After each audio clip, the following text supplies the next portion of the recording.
بسم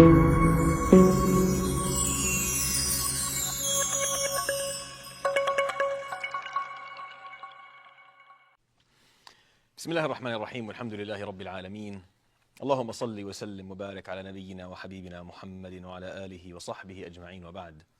Today, inshallah, I will talk about Surat Al-Qasas. And before I get into the surah, I will do a quick revision of the fourth cluster of surahs in the Quran that ran from Surat Al-Isra until Surat Al-Naml and the concepts that they taught. These cluster of surahs talked about carrying the message of Allah subhanahu wa ta'ala. And we were taught very important things. We were taught that this baton has been passed on to us by the previous nations, and that as we are now responsible to carrying this message, we have the guidance of the Quran to help us along, and that was what Surat Al-Isra taught us. And we are also taught that our goal here is to build a civilization. We were given all the elements that will allow us to do that, giving us the bigger picture of what carrying the message is going to look like, and that's what Surat Al-Kahf taught. On the same note, we were also told that carrying the message is something that starts in the family. It's passed on from father to son, from mother to son, from sibling to another. And that focus on family we found in Surah Maryam. We were also told that carrying the message is not to make us miserable. Carrying the message is a struggle that you will find satisfaction within if you continue to do it and stand up against oppression and strive with it. And that's what Surah Taha taught us. We were also shown all the prophets before us, how they struggled, how they carried the message and had different problems and different needs. And Allah subhanahu wa ta'ala responded to them differently.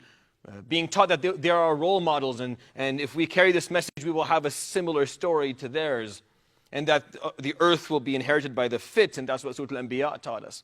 We were also told that the value in carrying the messages in the individual, that the investing in people, in the individual, and the importance of carrying certain attributes and living with these attributes, and that carrying the message is basically, that's all Allah subhanahu wa ta'ala wants from us as individuals, is to do that, and that's what Surah Al-Mu'minun focused on. We were also shown that if societies carry the message and follow the rulings of Allah subhanahu wa ta'ala, then it will be filled with light if they follow the proper manners and the proper teachings of Allah subhanahu wa ta'ala, which was Surah An-Nur gave us.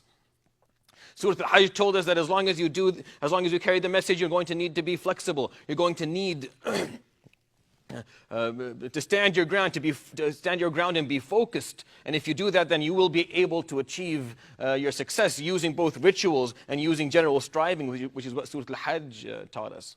Surah Al-Furqan gave us a number of different warnings of things that could allow us or cause us not to be able to carry this message properly, and then gave us tips of how we're supposed to deal with it. The last two surahs of the cluster gave us examples of two elements that will affect our ability to carry the message quite significantly. The first one was public narratives, whether that be our narrative or the narrative of the opposite side. The effect of public narratives on our ability to spread the message and carry it, and the effect of strength, of technology and power, which is what we saw in Surah An-Naml yesterday. The fifth cluster of surahs in the Quran spans from Al-Qasas to As-Sajdah. And these surahs talk about relationships. The relationships we have with a lot of different things in life. The most important aspect of our existence are relationships. Everything bottles down at the end, no matter how complicated we think we are, and no matter how achieved we think we are, or non-achieved that we think we are, everything comes down to relationships. The most powerful person in the world, the most wealthy person in the world, the most famous person in the world defines their lives by the relationships that they have. And this cluster of surahs is extremely interesting, because it just takes, through a couple of surahs, shows us the relationships we have with specific issues or specific aspects of our existence, and then it tells us how to deal with these relationships, and you'll see that inshallah in the next few days. Surah Al-Qasas, the stories, talks about, from its name, the relationship that we have with people and their stories, and the relationship they have with our stories, and how our stories, all of us together as human beings, our stories are intertwined. And they come together, even though we all see our stories and other people's stories from a different angle. And sometimes what we're seeing is not actually what is happening. And the relationship that we have with people is based on the relationship that we have with stories, our own and other people's stories. المحور الخامس في القرآن والذي يمتد من سورة القصص إلى سورة السجدة هو محور العلاقات البشرية. هذه التجربة البشرية التي نعيشها محورها العلاقات في الحياة. يعني مهما كنت كبرت أم صغرت، مهما كان عندك من مال، مهما كان عندك من جاه، مهما كان عندك من سلطة، ما يعرف وجودك هو العلاقات.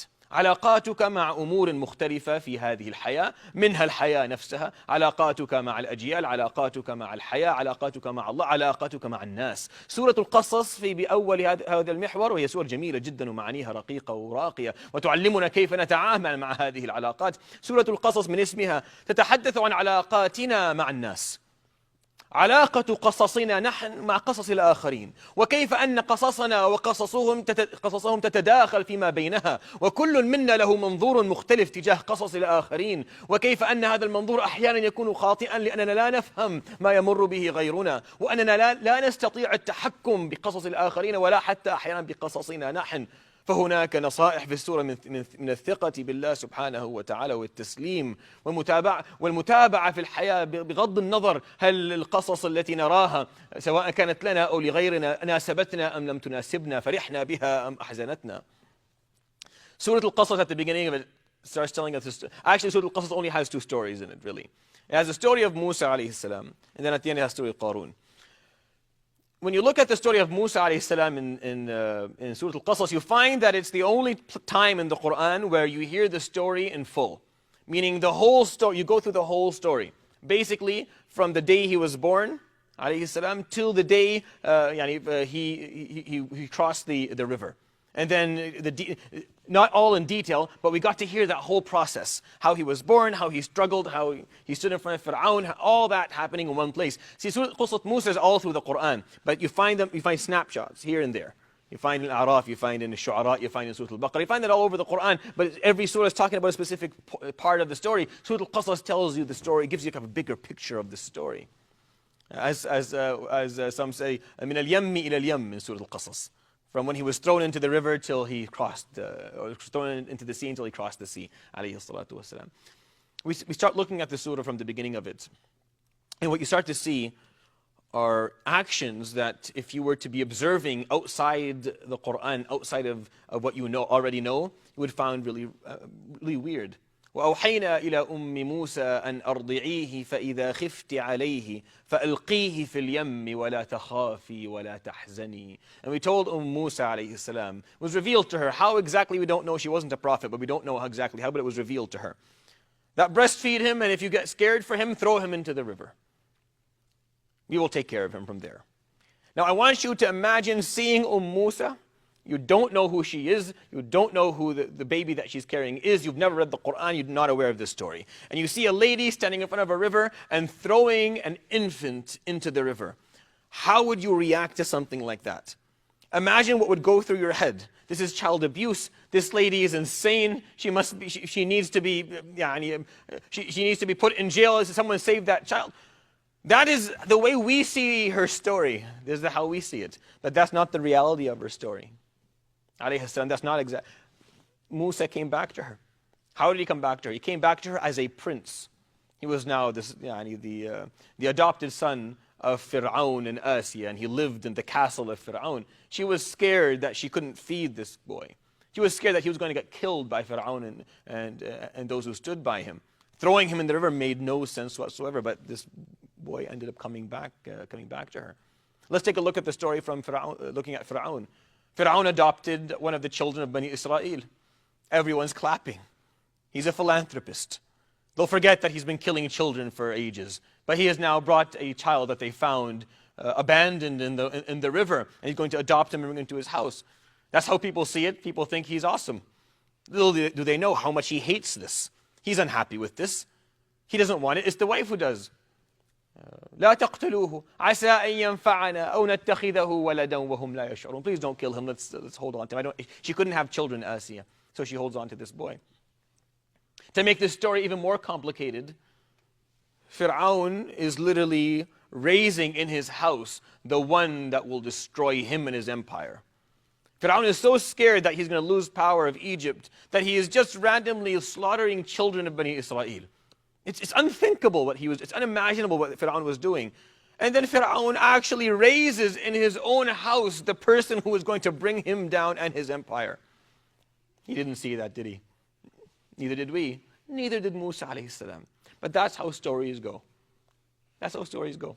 If you saw Musa alayhi salam as he was defending a friend of his who called upon him, he's defending him, so he's fighting with someone. فوجد فيها رجلين يقتتلان هذا من شيعته وهذا من عدوه فاستغاثه الذي من شيعته على الذي من عدوه فوكزه موسى فقضى عليه قال هذا من عمل الشيطان. A friend of his was being bullied by a person from Al-Fir'aun. So he goes and he defends his friend and he pushes that guy back, and this man falls down and dies. Musa alayhi salam wakazahu. Musa had a problem with anger. Musa alayhi salam, his story, he had an issue with anger throughout his life. And he had to learn how to deal with his anger. This is what Surat Al-Qasas shows you. How all these stories come together and then set apart, and that the relationships in these stories are so complicated, and at the same time they're not complicated. Which is the definition of how we live our lives at the end, really, that's all it is. If you saw Musa alayhi salam hitting this man, you would say, Yani, what a criminal. He just killed someone. Because again, then his friend will call him the next day. He's being bullied by someone from Al-Fir'aun. So Musa alayhi salam is like, إِنَّكَ لَغَوِيٌّ مُبِينٌ. Every day you have a fight. فَلَمَّا أَنْ أَرَادَ أَنْ يَبْطِشَ بِالَّذِي هُوَ عَدُوٌّ لَهُمَا. And he was going to hit the other guy again. But people had already figured out and heard that Musa alayhi salam accidentally killed someone. Accidentally, because Allah subhanahu wa ta'ala told us. But if you saw Musa alayhi salam hitting him, you would say Musa was a criminal. Little did you know that Musa alayhi salam was defending a friend. We're quick to judge as people when we see things happening. We're quick to judge. What Surat Al-Qasas is going to teach you is going to teach us two things regarding relationships. Actually, it's going to teach a lot of stuff, but these are two tips we're going to walk away today with. Number one, don't judge. Number two, have trust in Allah subhanahu wa ta'ala. And if you want, number three, understand that we can't really control all these stories. Some stories never end. Some stories just continue ongoing. One story leads to the other. And the complexity of these stories is hard for us to actually comprehend and understand, and just accept that, and you'll live happier. And Musa alayhi salam, that's what it seemed to people, but that's not the reality. Then Musa had to leave. فَخَرَجَ مِنْهَا خَائِفًا يَتَرَقَّبُ. He left, he was scared, he was upset, he lost his country, he was living in a palace the other day. It was basically a prince, and now he's a fugitive. And he's leaving Egypt. What does he feel? I think he's judging his story. This is the worst day of my life. Nothing worse could have ever happened to me. I'm thrown out of my palace. I can't go back to Egypt. I can't see my family. He's thinking this is the worst thing that ever happened to him. But really, was it? When he goes to Madian and he meets the two girls who can't seem to take the herd in because they're ladies and the rest are men. So he goes and he helps them. He helps these two girls. قال ما خطبكما قالتا لا نسقي حتى يصدر الرعاء وأبونا شيخ كبير فسقى لهما. He asked them, why aren't you taking your herd into the water pool? We can't, it's all men and our father's too old to actually do this, so we have to wait until everyone's gone. So he took the herd and he made sure they drank and brought them back to the ladies. The lady goes and tells her father, this is what happened. So he tells, go call him for me. So she goes and she calls him, and Musa alayhi salam comes. Now, whether it's Shu'aib alayhi salam or not is, I don't know, and no one really knows, and you'll find 100 opinions, it doesn't matter. He's a Shaykh Kabir, he's someone who's very wise, who lives in Madian, who's salih, who's a pious man. So he offers him to get married, and the mahr and the dowry is going to be for him to take care of the herd of this man for 8 to 10 years. Musa alayhi salam, who was once only a few weeks ago living in a palace, is now going to be taking care of a herd of sheep for the next 10 years. Musa alayhi salam needed to be educated. Allah subhanahu wa ta'ala wants to give him risala, He wants to make him a prophet. You need to change, Musa.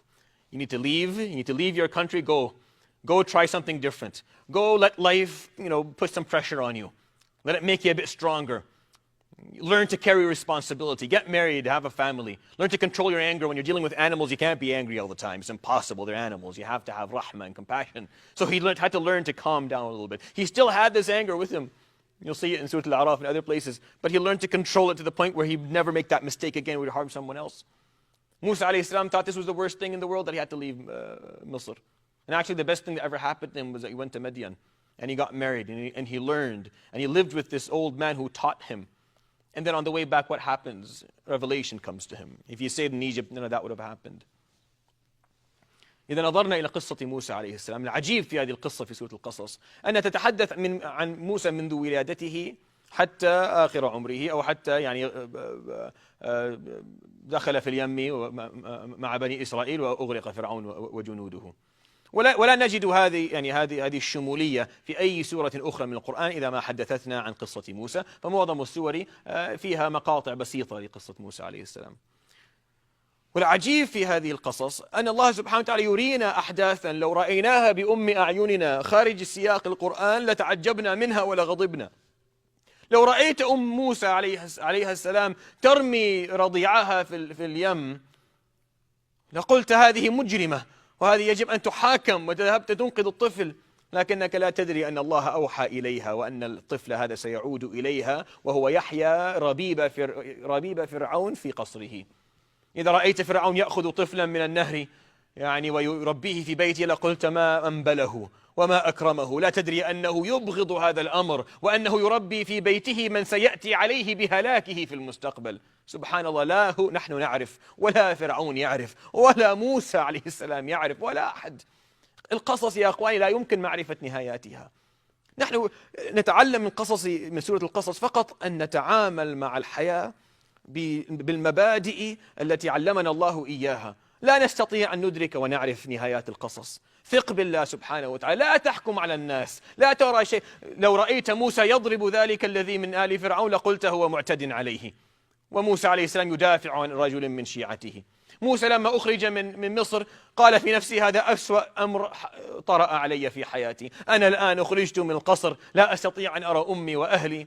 هو لا يدري أن الله يسوقه إلى مدين ليتزوج وليتعلم كيف يتحكم بغضبه، وليتفقه على يد هذا الشيخ الكبير في مدين، وليرعى الغنم كما هي سنة الأنبياء جميعا، ثم يعود في طريقه يوحى إليه. فأي شر هذا الذي أخرجه؟ ما أخرجه إلا رغبة الله في تأديبه وتربيته، لكنه ما عرف ذلك. ولا بأس، لا بأس ألا تعرف لماذا الله سبحانه وتعالى ساقك إلى هذا المكان وأخرجك من ذلك المكان، ما دمت تثق به، ما دمت تتابع المسير، ما دمت لا تحكم على الأحداث من أول نظرة وأنت لا تعرف التفاصيل.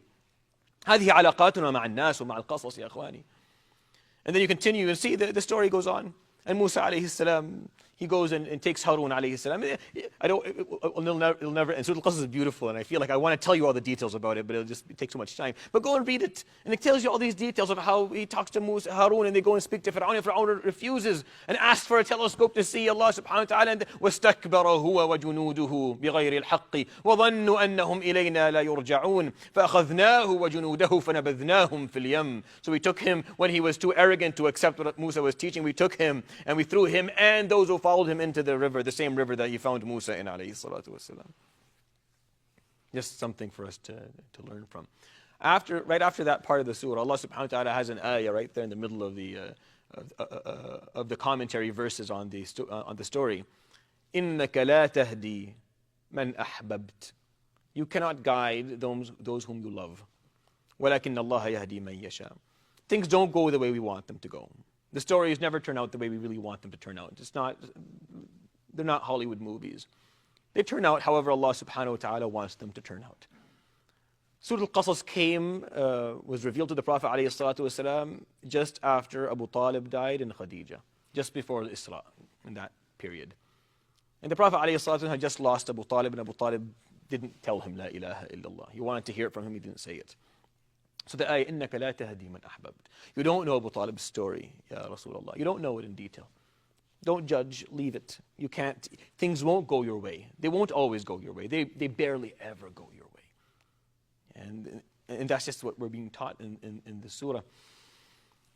If you continue these verses, there are a number of lessons that are being taught to us through them. And I'm going to point out one or two. He says, subhanahu wa ta'ala, وَمَا أُوتِيتُم مِّن شَيْءٍ فَمَتَاعُ الْحَيَاةِ الدُّنْيَا وَزِينَتُهَا. Know that everything that you're given in this life is just the leisures of this life and the decorations for it. That's all it is. وَمَا عِنْدَ اللَّهِ خَيْرٌ وَأَبْقَى. But what you're promised from Allah subhanahu wa ta'ala on the Day of Judgment is way more worthy than whatever it is you're given in this life. وَرَبُّكَ يَخْلُقُ مَا يَشَاءُ وَيَخْتَارُ. And Allah subhanahu wa ta'ala, your Lord, He creates what He wants and He makes the choice that He wants. مَا كَانَ لَهُمُ الْخِيَرَةِ. No one gets to choose. The storyline that you're a part of right now in your life, you didn't get to choose all the details of it. You're a part of it. It's your storyline. Live it.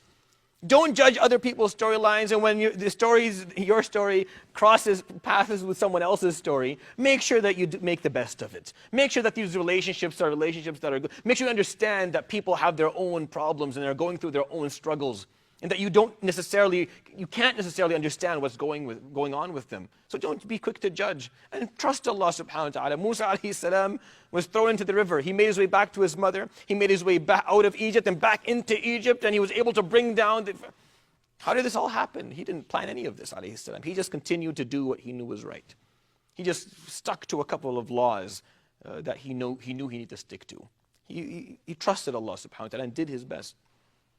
That's why the verse is قُلْ أَرَأَيْتُمْ إِنْ جَعَلَ اللَّهُ عَلَيْكُمُ اللَّيْلَ سَرْمَدًا إِلَى يَوْمِ الْقِيَامَةِ مَنْ إِلَهٌ غَيْرُ اللَّهِ يَأْتِيكُمْ بِضِيَاءٍ قُلْ أَرَأَيْتُمْ إِنْ جَعَلَ اللَّهُ عَلَيْكُمُ النَّهَارَ سَرْمَدًا إِلَى يَوْمِ الْقِيَامَةِ مَنْ إِلَهٌ غَيْرُ اللَّهِ يَأْتِيكُمْ بِلَيْلٍ تَسْكُنُونَ فِيهِ.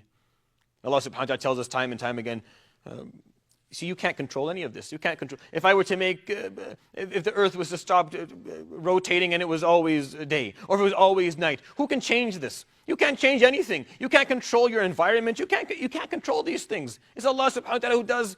وَمِن رَحْمَتِهِ جَعَلَ لَكُمُ اللَّيْلَ وَالنَّهَارَ لِتَسْكُنُوا فِيهِ وَلِتَبْتَغُوا مِن فَضْلِهِ. But Allah subhanahu wa ta'ala, out of His mercy, He keeps things moving subhanahu wa ta'ala. So just trust it. Just trust Him subhanahu wa ta'ala. Leave it. You can't control all this stuff. إِنَّكَ لَا تَهْدِي مَنْ أَحْبَبْتَ. You can't control it. But you can continue to live with it. Appreciate it for what it actually is. The story of Qarun in the surah is extremely important. The story of Qarun is someone, again, because it shows you how people are looking at it. When people saw him in all his, what did they say? قَالُوا يَا لَيْتَ لَنَا مِثْلَ مَا أُوتِيَ قَارُونُ إِنَّهُ لَذُو حَظٍّ عَظِيمٍ. I wish I had what Qarun had. He is so lucky. Yes, so much. Little did they know that that's not the case at all. That Qarun didn't have what he wanted. That Qarun was unhappy. And that Qarun was going to be punished in this dunya before akhirah. And when it actually فَخَسَفْنَا بِهِ وَبِدَارِهِ الْأَرْضِ. And when Allah subhanahu wa ta'ala finally punished him and he lost everything, قالوا وَيْكَأَنَّ اللَّهَ يَبْسُطُ الرِّزْقَ لِمَنْ يَشَاءُ مِنْ عِبَادِهِ وَيَقْدِرُ لَوْلَا أَمَّنَّ اللَّهُ عَلَيْنَا لَخَسَفَ بِنَا وَيْكَأَنَّهُ لَا يُفْلِحُ الْكَافِرُونَ. We are very lucky. If we had said something more of this, maybe Allah subhanahu wa ta'ala would have punished us with him. Look, we didn't see it. It wasn't clear to us when we thought that Qarun was the happiest person alive. That wasn't the case. It wasn't the case at all. They couldn't see it. But Qarun was being told. He was being told, وَابْتَغِ فِي مَا آتَاكَ اللَّهُ الدَّارَ الْآخِرَةَ وَلَا تَنْسَ نَصِيبَكَ مِنَ الدُّنْيَا وَأَحْسِنْ كَمَا أَحْسَنَ اللَّهُ إِلَيْكَ وَلَا تَبْغِ الْفَسَادَ فِي الْأَرْضِ. He's being told, use the wealth that you have for khair. Don't forget to enjoy dunya, but make sure that you don't transgress against others. Make sure that as Allah subhanahu wa ta'ala treated you with excellence, that you do the same for other people. But he wasn't listening. قَالَ إِنَّمَا أُوتِيتُهُ عَلَى عِلْمٍ عِنْدِي. I have my wealth because I am capable and I know what I'm doing. إذا أتممت القراءة في قصة موسى عليه السلام تجد أن الله سبحانه وتعالى يسوقه من مدين بعد أن تزوج وتربى وتأدب، ثم يبعثه الله رسولا نبيا، ثم يعود فيجابه ذلك الذي كان يقتل أولاد عرقه من بني إسرائيل والذي رباه في بيته، ويخرجهم من مصر ويغرقهم في اليم بعد أن استكبر هو وجنوده. من كان يظن أن هذا يحصل؟ هل موسى عليه السلام كانت له خطة؟ هل خطط موسى لما غادر مصر أنه يعود يوما ويخرج ما كان يعرف، وإنما التزم ببعض الأمور. كان يثق بالله، التزم بأخلاقه، التزم لما كان فقير في مدين قال ربي إني لما أنزلت إلي من خير فقير. ما تعدى، ما نظر نظرة محرمة وغض طرفه. هذه مبادئه عاش عليها. قصصنا هكذا لا ندري لها نهاية. بعد قصة موسى عليه السلام آية عظيمة، إنك لا تهدي من أحببت. تخاطب رسول الله صلى الله عليه وسلم بعد أن توفي عمه أبو طالب وكان يحب أن يراه مهتديا لكن ما أعطاه كلمة التوحيد. إنك لا تهدي من أحببت تعني أنت ما تتحكم بشيء. قدرتنا والله نحن ما نتحكم بشيء.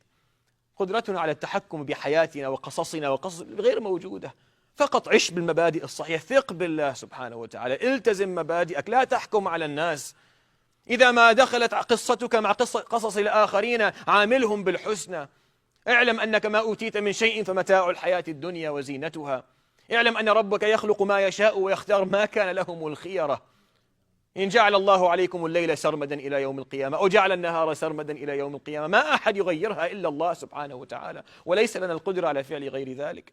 قارون هذا الذي نظر إليه الناس فأعجبوا بماله وقالوا يا ليت لنا مثل ما أوتي قارون، لم يدروا ولم يعلموا أن قارون كان تعيسا، أن قارون كان ينصح في الليل والنهار أن أحسن كما أحسن الله إليك، لا تبغي الفساد في الأرض. هو يرفض ويرفض، يقول أوتيته على علم عندي حتى خسف الله به وبداره الأرض. ثم قال الناس ويك أن الله يبسط الرزق لولا أمن الله علينا لخسف بنا.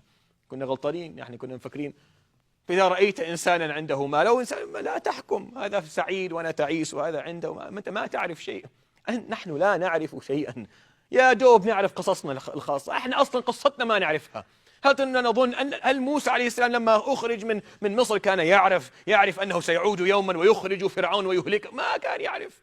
هل كان يطمع في نبوة؟ هل ما كان يطمع في شيء؟ فنحن لا ندري، لا نعرف هذه الأمور. The end of the surah, he says subhanahu wa ta'ala, some of the most beautiful verses, تِلْكَ الدَّارُ الْآخِرَةِ نَجْعَلُهَا لِلَّذِينَ لَا يُرِيدُونَ عُلُوًّا فِي الْأَرْضِ وَلَا فَسَادًا. That is the akhirah, al-Jannah. We offer it for those who don't want عُلُوًّا, who don't want to be arrogant like Fir'aun, وَلَا فَسَادًا, and want to be corrupt like Qarun. The two stories that exist in the surah. وَالْعَاقِبَةُ لِلْمُتَّقِينَ. However, the pious will win at the end. And he's told sallallahu alayhi wa sallam, إِنَّ الَّذِي فَرَضَ عَلَيْكَ الْقُرْآنَ لَرَادُّكَ إِلَى مَعَادٍ. Because Khadijah had died as well. He lost Khadijah, so he's told, don't worry. The one who gave you the Qur'an will reunite you again. Will return you back to the moment. You will see her again. You'll be there again. قُلْ رَبِّ أَعْلَمُ مَنْ جَاءَ بِالْهُدَى وَمَنْ هُوَ فِي ضَلَالٍ مُبِينٍ وَمَا كُنْتَ تَرْجُو أَنْ يُلْقَى إِلَيْكَ الْكِتَابُ إِلَّا رَحْمَةً مِّن رَبِّكَ فَلَا تَكُونَنَّ ظَهِيرًا لِلْكَافِرِينَ. Muhammad, you didn't think you were going to be a prophet, did you? The Prophet ﷺ didn't. His story, did he write his story? No. He was given prophecy. He's being told, you didn't want this, did you? You didn't even know you were going to be given this, were you? No, I didn't know, Ya Rabb.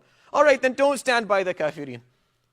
وَلَا يَصُدُّنَّكَ عَنْ آيَاتِ اللَّهِ بَعْدَ إِذْ أُنزِلَتْ إِلَيْهِ. Don't let them take you and divert you away from the revelation of Allah subhanahu wa ta'ala. وَادْعُ إِلَىٰ رَبِّكَ, and continue to teach the message. Continue to do the right thing. وَلَا تَدْعُ مَعَ اللَّهِ إِلَٰهًا آخَرَ لَا إِلَٰهَ إِلَّا هُوَ كُلُّ شَيْءٍ هَالِكٌ إِلَّا وَجْهَهُ. Everything ends. All the stories at the end will end, except Allah subhanahu wa ta'ala's story. His story is what started all this, and His story will live on. Our stories, they're just here for a short period of time, just for a little bit. We get to live our stories. Live it. Live it to the best of your ability. Don't judge others. Don't judge other people in their stories. Don't harm them. Don't work against them. Have mercy. Hold on to your ethics as you go along, and trust Allah subhanahu wa ta'ala. And that's what Surat Al-Qasas teaches us. This is how we're supposed to have relationships with others. Our relationship with others is based on the fact, well, that's your storyline and this is mine. How can I contribute to yours positively and not judge you? And how can you do the same for me? And that's really all it is. It seems that these stories are complicated. There's a lot of details, but they're really not, are they? It's very simple. The story of Fir'aun, a person who was arrogant. That's all it is. Just arrogance. It killed him. It destroyed him. Qarun, complicated, a lot of money and wealth. No, vanity destroyed him. Musa alayhi salam, complicated? No, anger issues. Anger issues and then after that, bravery and solid ethics. That's all it is. We think our stories are unique, don't we? Everyone thinks that my story is different. None of us are. Our stories are normal. And they're not very complicated either. They're pretty simple. So live them to the best of your ability. Trust Allah subhanahu wa ta'ala and respect the relationships of your stories with others. And that's what Surat Al-Qasas teaches, and I hope that was helpful. Subhanakallah wa bihamdik, la ilaha illa anta astaghfiruka wa atubu ilayk. Wa sallallahu ala sayyidina Muhammadin wa ala alihi wa sahbihi ajma'in. Inshallah, tonight after Taraweeh, we will have a couple of minutes where Sheikh Ahmed will do some ibtihal for us, so please tune in. It's a nice treat for us on the weekend. Barakallahu feekum. Jazakumullah khair.